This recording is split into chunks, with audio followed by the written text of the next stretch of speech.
paz do Senhor, seja você bem-vindo à nossa última pré-aula dessa lição aqui da Assembleia de Deus de Blumenau. Meu nome é Jennifer e nos próximos minutos, estaremos juntos falando um pouquinho mais sobre essa pergunta: haverá uma segunda vinda de Jesus? A resposta sim, e eu vou te mostrar como e onde. Tudo bem? Nessa aula eu trouxe essa lição aqui que é dos adultos, tá?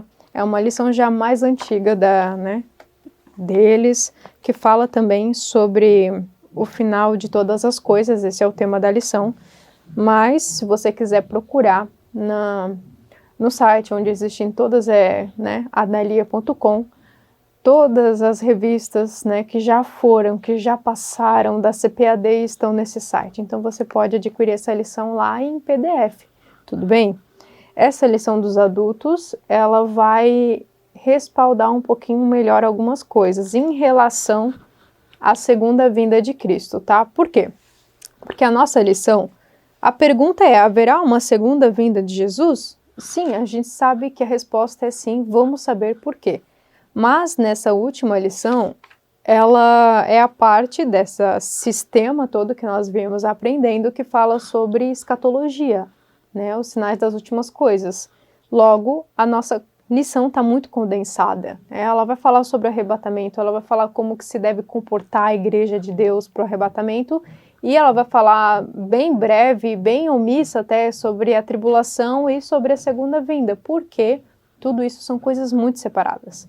Então eu decidi, para iluminar a nossa mente, lembrando que existem coisas que eu nem vou comentar, porque esses assuntos eles são especulativos, esses assuntos levam muitas horas, entende? É só para você ter um clique na sua mente, tá? Então eu passei aqui para o quadro. Esse aqui é uma sequência de fases, sobre então o arrebatamento da igreja, a segunda vinda de Cristo, etc, etc, etc. Tudo bem? Tá? Outra coisa, vamos fazer...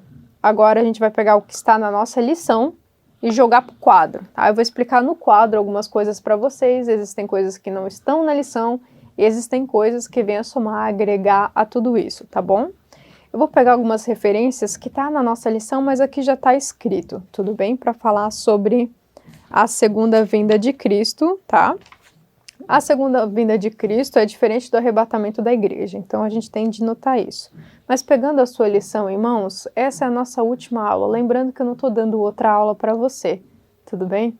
Eu estou tentando, ao menos, dar uma clareada sobre como que a gente deve olhar para a nossa lição, pegar o que é importante, ressaltar o que é importante e o que não é. Lembrando que às vezes em 40 minutos, 30, uma hora, é complicadíssimo em temas assim, que são especulativos, passar para os seus alunos, mas lembrando que aquilo que é importante você deve deixar cravado no coração deles, ok? Então, eu quero que você pegue uma caneta se você tiver em mão. Se você não tiver em mão, não tem problema nenhum, você pode fazer isso depois. A nossa lição, o cerne da lição não é bem explicar sobre a segunda vinda de Cristo, tá certo? Porque, como eu falei para você, ela vai passar por arrebatamento, ela vai passar por um monte de coisa. O cerne da nossa lição, tanto nesse texto áureo, texto-chave aqui de 1 Pedro, quanto de Tessalonicenses, e até mesmo de Mateus, ele vai dar respaldo na ênfase de como que você deve se preparar para essas coisas, tudo bem? E nós vamos entender por que aqui, mesmo que seja algo muito breve, tá? Vou pegar até uma canetinha minha aqui, ó.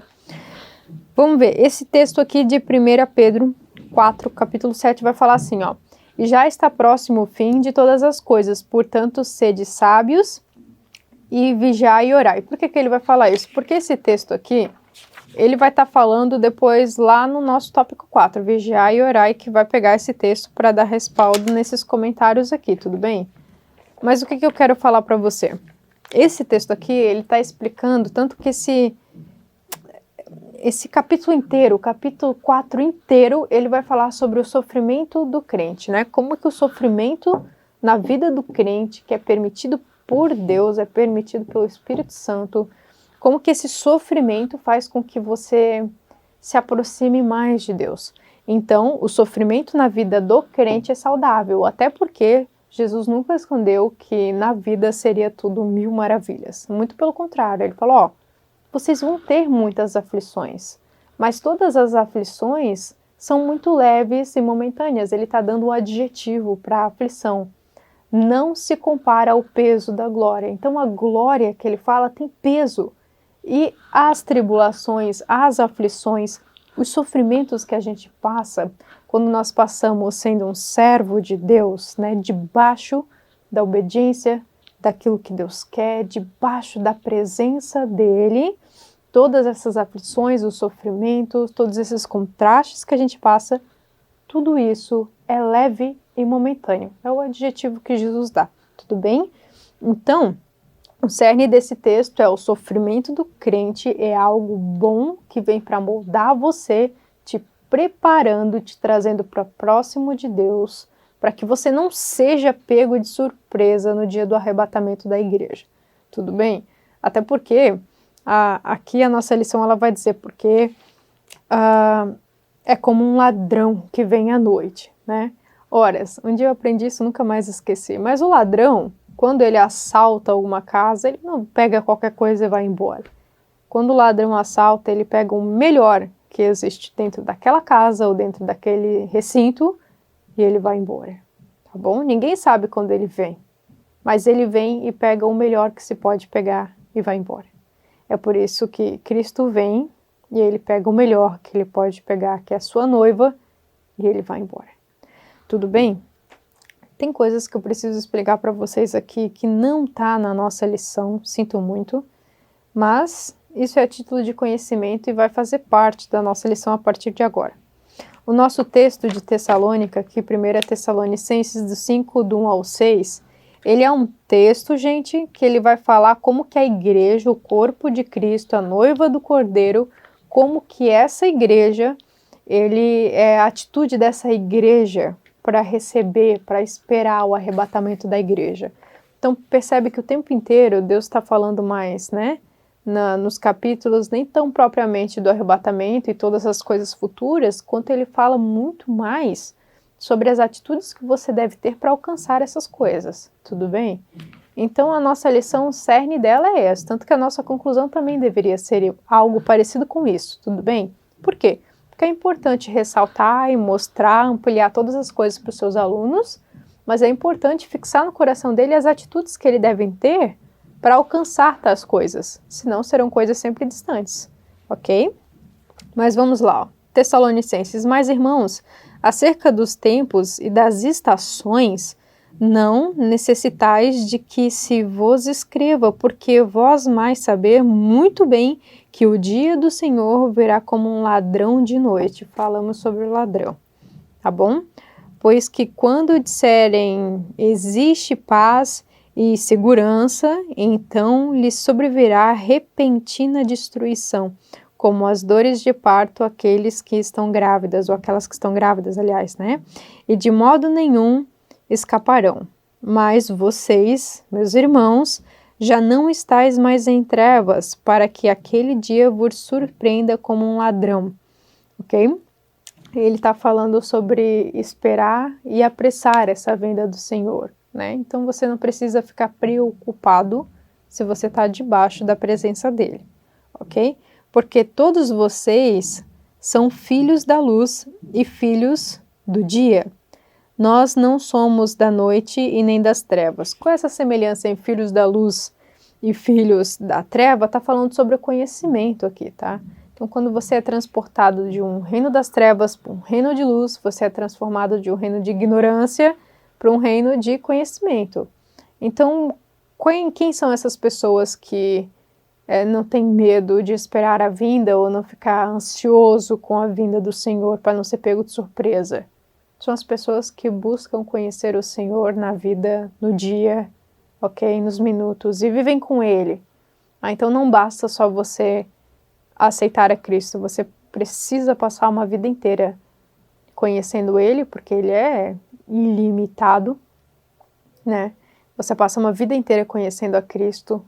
Conhecendo a Cristo, você conhece a si mesmo, tudo bem? É aquela passagem que ele está com Pedro e ele diz...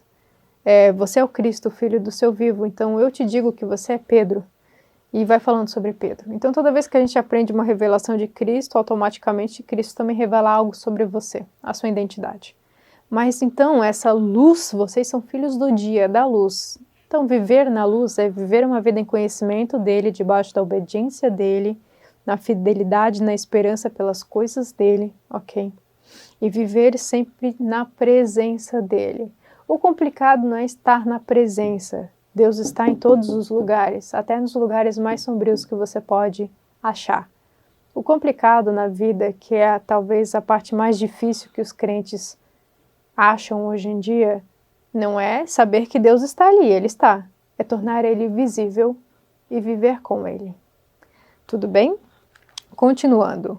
Não durmas, pois como os demais, mais vigiemos e seguimos os sóbrios. Não durmas, isso dá quase que uns vislumbre para aquela passagem das 10 virgens, né? Porque elas também dormiram e o noivo veio e a porta se fechou. Tudo bem? Agora aqui Mateus 24, 21 ao 22. Porque haverá, então, grande aflição, como nunca houve desde o princípio do mundo, até agora, nem tampouco haverá jamais. E se aqueles dias não fossem sobreavisados, nenhuma carne se salvaria, mas por causa dos escolhidos serão sobreviados aqueles dias. Ok? Eu vou pegar aqui a nossa lição dos adultos, só para ler aqui outros textos para vocês, tá? É um texto de Mateus 24 também, tá? É uma continuação desse texto que a gente leu agora, e Apocalipse 19 e Apocalipse 20, tá bom? Por quê? O primeiro texto, ele tá falando de Tessalonicenses, tá, gente? O primeiro texto, ele tá falando sobre o arrebatamento da igreja. O segundo texto de Mateus está falando o que acontece depois do arrebatamento, a grande tribulação, tá certo? E esses textos que eu vou ler agora, eles se referem dessa fase para essa fase aqui, da segunda vinda de Cristo. Por quê? É tudo diferente, tá bom? Tudo é uma coisa diferente. Mas vamos lá, ó. Mateus 24, 29 e 30 diz assim: logo depois da aflição daqueles dias, o sol se escurecerá e a lua não dará mais a luz, e as estrelas cairão do céu e as potências do céu serão abaladas. Então aparecerá no céu o sinal do Filho do Homem. Tá falando dessa fase aqui, que é a segunda vinda de Cristo, tá? Eu vou até ilustrar um pouquinho aqui para nós. Ele aparecerá nas nuvens, Cuidado que esse quadro aqui é meio mole.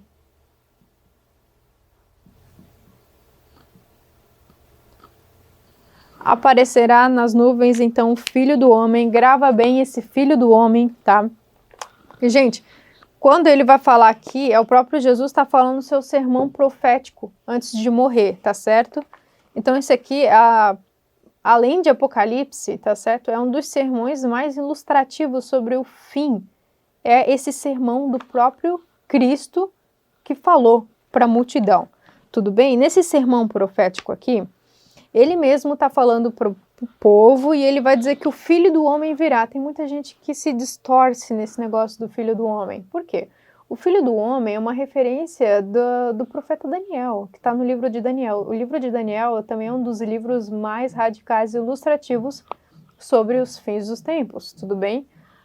Então, quando ele está falando ali para aquela galera, aquela multidão, ele vai dizer o Filho do Homem. Ele não vai poder ilustrar o Filho do Homem todo ali, porque ele pressupõe que aquela multidão de judeus que estava ali, até mestiços, já tinha lido o livro do profeta Daniel, porque todo mundo ali, judeu, é bem catequizado, entende? Então eles já deveriam ter lido, tanto quando ele passa referências até de Isaías, tudo bem? Mas você só vai entender mais sobre esse Filho do Homem quando você lê, então, Daniel, comecinho de Daniel ali, você já vai entender, se eu não me engano, no capítulo 6, tudo bem? Agora, passando para frente. Então, aparecerá esse aqui, ó, do capítulo 29, é esse pedacinho aqui da grande tribulação, onde o sofrimento aqui já tá assim, pela boa já, né, já tá alcançando o teto. A metade de todo mundo já morreu um terço aqui, um terço lá, um terço lá. Muita gente já morreu aqui, tá certo? Aqui a ignorância ainda sobre essa questão de Deus aumenta mais ainda, porque na batalha do Armagedon, aqui nesse, né? Tem muita coisa que eu não vou comentar aqui para não embaralhar, tá bom? Mas as pessoas vão estar tão nulas, sabe, sobre Deus e a sua presença, que elas vão ter o entendimento de lutar contra o próprio, né? Mas enfim. Então virá o Filho do Homem, e todas as tribos da terra se lamentarão, e verão o Filho do Homem vindo sobre as nuvens do céu com grande poder e glória. Por isso que a gente fala que a segunda vinda de Cristo é a segunda vinda gloriosa. Por quê? Porque a primeira vinda que ele veio aqui, a da crucificação, não foi gloriosa, né? Foi uma vinda de sofrimento, de ensino, de ensinamento, tá bom? E de sofrimento. Não foi glorioso. O glorioso é aqui, tá bom? Essa aqui é a glória. Agora um trecho de Apocalipse 19:20 vai dizer assim, ó, e vinha a besta e os reis da terra e os seus exércitos. Esse aqui eu vou ilustrar para vocês mais no final, mas como é que vai acontecer então aqui as sequências? A gente vive agora, tá? Existem algumas aulas atrás, estava até com os quadros dizendo aqui que Deus se divide em três, né? Que ele é trino, ele é Deus Pai, Filho e Espírito Santo. Nós não conseguimos entender isso, tá, completamente, mas esse Deus que se divide em três, ele se divide então nessa economia, né, para salvar todas as coisas. Não é só o humano que ele salva toda a criação, que vai muito além de mim, de você. Então ele se divide em três nessa economia de salvação, que ele intitula como dispensação, tá? Então existem separações aí da nossa história, e essa última separação que a gente vive desde da parte que ele desce, a crucificação vai assumpto aos céus, a gente chama de dispensação da graça. A dispensação é a forma como Deus separa os tempos na sua economia, é uma economia, tudo bem? Então, economizando aquele tempo, a gente vive essa dispensação, essa economia da graça, tá bom? Aqui, segundo a nossa linha pré-tribulacionista, tá bom? Onde o arrebatamento vem aqui antes da grande tribulação, a porta da graça se fecha, tudo bem? Por isso que hoje é tão fácil você... Hoje a gente vive dois extremos, aliás. É muito fácil você seguir a Deus, como também é muito fácil você se desviar de Deus, tudo bem? Mas os verdadeiros que praticam, eles não são pegos de surpresa. Essa que é importante, é por isso que a nossa lição, o cerne dela, o alvo dela é exatamente isso, tá bom? O sofrimento é bom e como deve ser a atitude que nós devemos ter para continuar firmes até o fim, tá certo? Aqui, primeira fase é um tempo que se espera o arrebatamento da igreja, então, tudo mais, ok? Depois, o arrebatamento da igreja chega como um ladrão, ok?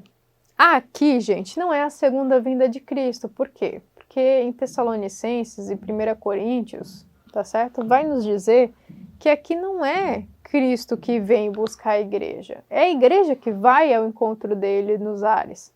Então aqui não é Cristo que vem, então não é a segunda vinda, aqui é a igreja que vai.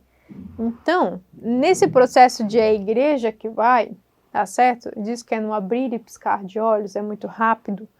Primeiro, os mortos, os que já morreram aqui, ressuscitarão num corpo de glória e se encontrarão com Deus nos ares. Depois, os que estão vivos serão transformados num corpo de glória e se encontrarão com ele nos ares. Tudo bem? Depois desse período de arrebatamento, né? Então, a igreja está aqui, foi arrebatada, tudo bem? E do arrebatamento, ela passa para cá. Por quê? A igreja é o corpo de Cristo, a noiva do Cordeiro, então ela vai para o seu casamento, vai para as bodas, né? Vai para as bodas, vai para o casamento com Cristo, nos céus. Esse casamento, segundo a tradição judaica, dura 7 anos. Enquanto a igreja fiel está aqui em cima, nas bodas, e aqui ainda existe um outro processo que se chama Tribunal de Cristo, onde primeiro acontece o Tribunal de Cristo, depois as bodas. O que é Tribunal de Cristo? A distribuição de galardão, tá bom? Aqui em cima, aqui nessa situação, não existe julgamento, tá? Não tem essa história de os meus pecados vão passar no telão e não sei o quê. Não tem nada disso. Aqui é para salvo. salvos que foram arrebatados agora vão receber suas recompensas. Por isso que é importante eu falar isso, porque aqui em 1 Pedro vai falar sobre o sofrimento do crente. Então, se você não ganha recompensa pelo sofrimento que você passa aqui por servir a Deus, aqui você ganha. Aqui, Cristo não deixa passar nada. Tudo bem? Então, você vem daqui para cá e durante 7 anos você fica, então, festejando com Cristo na festa das bodas. Enquanto isso, a igreja infiel daqui vai passar para cá, junto com todo mundo que também não quis servir a Cristo nesse tempo, tá? Isso aqui é bem por cima que a gente está aprendendo, tá, gente? Não tem nada muito profundo aqui, não. É só para vocês ilustrar um pouquinho a aula de vocês. Nesse primeiro 3 anos e meio de 7, tá, gente? Nesse primeiro 3 anos e meio da tribulação, vai ser tudo muito falso, tudo muito enganoso, tudo vai ser bom, a economia vai ser boa, tudo vai ser bom, tudo vai ser bom. Até que na segunda fase dos 3 anos e meio, essa fase aqui, tá? Começa então a parte das trombetas, começa a parte das taças e tudo mais, né? Os cálices, as taças, as trombetas, então começam os juízos. Então aí começa a tormenta, após tormenta, como nós falamos, muita gente morre, 1/3 morre numa taça, 1/3 morre numa trombeta, 1/3 morre na doença, 1/3 morre na fome, entendeu? Então aí tem os cavalos e tudo mais, é muita coisa aqui, mas são tudo juízos, aqui é a fase do juízo de Deus, tá certo? Bom, tem pessoas aqui que se salvam, vão para o céu, tá certo? Tudo certo ali? Aí aqui no final de tudo isso é onde essa parte de Apocalipse ilustra a segunda vinda de Cristo. E aqui Cristo desce, então, que todo olho verá, né?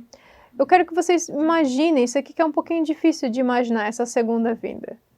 Mas você deve imaginar, bota aí como referência, Gênesis 1. Gênesis 1. Imagina Deus Pai, com o poder da sua voz, dizendo: haja luz, pá, haja terra, pá, haja não sei o que, pá. Muito legal. Agora imagina tudo que ele não vai preparar para o seu filho voltar em glória para colocar os seus juízos em dia. Mais ou menos bem mais glorioso do que Gênesis 1, ok? E aqui ele vem junto com seus anjos e junto com seus santos, porque a Bíblia vai falar que vem as pessoas, que é a noiva dele, tá certo, gente? Vem com ele com um linho branco puro e fino, tá certo? Vem aqui para então eliminar todas essas situações que acontecem aqui. Lembrando, gente, que a justiça que Deus faz não é injusto. Porque Deus fez todas essas coisas com essas pessoas, que nem nós viemos aprendendo o tempo inteiro. As pessoas, nenhuma pessoa inocente. Eu não sou, você não é, nenhum nós somos. Todos nós temos o pecado original, até o neném mais lindo do mundo não é inocente. Todos nós somos culpados. A morte é a prova de tudo isso, porque a morte chega a todos nós. Tudo bem? Essas pessoas que estão aqui, gente, na grande tribulação, tá? A grande tribulação, um outro também detalhe sobre ela, que a nossa lição nem fala, nem vou comentar sobre isso, é sobre o despertamento da nação de Israel. Então é algo preparado também para Israel, como também a justiça de Deus para o mundo. Tudo certo? A partir desse momento aqui, é onde eu vou ler para vocês aqui para a gente ilustrar um pouquinho mais.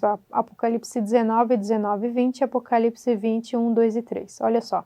E vi a besta e os reis da terra e os seus exércitos reunidos para fazermos uma guerra, aquela que estava acentuada sobre tudo, e o cavalo e os seus exércitos. E a besta foi presa, e com ela o falso profeta que diante dele faria os sinais, que enganou os que receberam os sinais da besta, aqui ou aqui, né? E adoraram os sinais e as suas imagens. E estes 2 foram lançados vivos no ardente lago de fogo e enxofre. Então tá aí, o Satanás, aqui nessa fase aqui, se lembra que eu falei sobre a guerra do Armagedon? Vai haver, porque Cristo vai vir, vai julgar as nações e tudo mais. Então aqui, quem pecou vai para o inferno, que é, né? que é o falso profeta e a besta, né? Satanás. Vão para o inferno. Aqui ocorre o julgamento e tudo mais, e vem então as nações daqui para cá que foram salvas, né? Selecionadas, passam para o milênio, tá bom? Aqui, Cristo, na sua segunda vinda, vai prender todos os demônios e Satanás por 1000 anos. Então, esses 1000 anos aqui, as pessoas, elas continuam no seu estado original, tá, gente? Normal. Só que nesses 1000 anos, não haverá tormento nem tribulação, não haverá engano, tá bom? Porque Satanás vai estar preso. Aqui também, a igreja que está aqui, que veio com Cristo, ela também vai reinar por 1000 anos com Cristo aqui, tá certo? Depois desses 1000 anos, Satanás desprende todo mundo lá do inferno, volta para cá para atormentar mais um pouquinho, para ver, né? Então, a história de Satanás é que ele começa enganando e termina enganando, tudo bem? Apocalipse 20.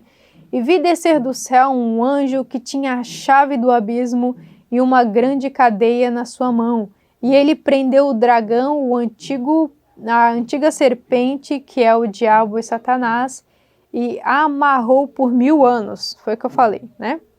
E lançou no abismo, e ali o encerrou, e pôs um selo sobre ele, para que mais não engane as nações. Porque essas nações que sobreviveram daqui vão passar daqui para cá, tá certo? Aqui passa por uma restauração. Sabe aqueles folhetinhos da Testemunha de Jeová que eles te dão sobre o céu? Aqui é o milênio, entendeu?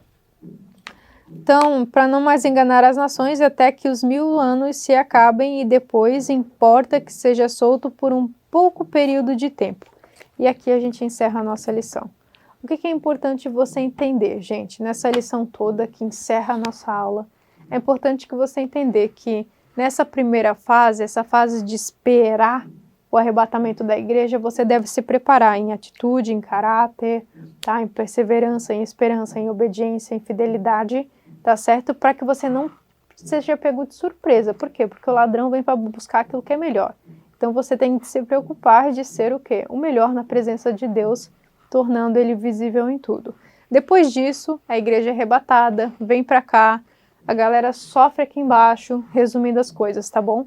Depois nós viemos todo mundo junto com Cristo na sua vinda gloriosa, que é nesse ponto aqui, não é nesse ponto aqui, tá certo? Onde ele despeja a sua ira, a sua justiça, tá certo? E então, tem gente que se salva aqui, porque aliás, se existe a igreja fiel, existe a igreja que é infiel também, que vai ter que dar sua própria vida para morrer por amor a Cristo e não ser marcado pela marca da besta. O que é a marca da besta hoje em dia? Que pode ser pensado. É sim, algo que marque você, que tire a sua autonomia, o seu controle, né? Até mesmo a sua identidade, vamos dizer assim. A pessoa sabe onde você está o tempo inteiro, você precisa daquilo para comprar e vender.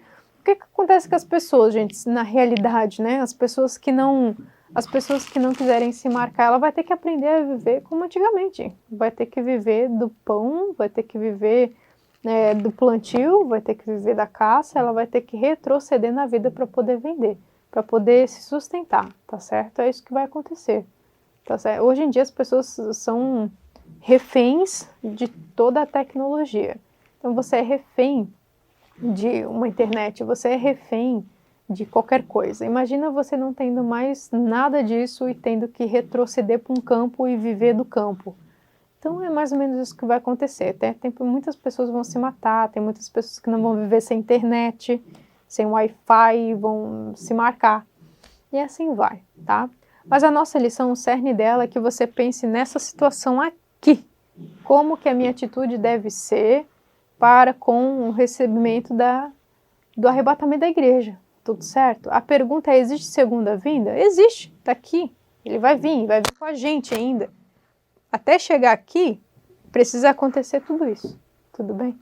E lembre-se, guarda isso no seu coração. Não vai haver ninguém que foi para o inferno que vai querer se arrepender no inferno. Muito pelo contrário. Vai estar no inferno ainda xingando a Deus. Então as pessoas sabem porque foram para o inferno. E ao contrário, é muito complicado a gente pensar que existem pessoas que anulam totalmente a glória de Deus na vida delas. Tudo bem? Mas fiquem com Deus. Foi um prazer estar nessa lição com vocês. e nós nos vemos numa lição ou outra. Fiquem com Deus.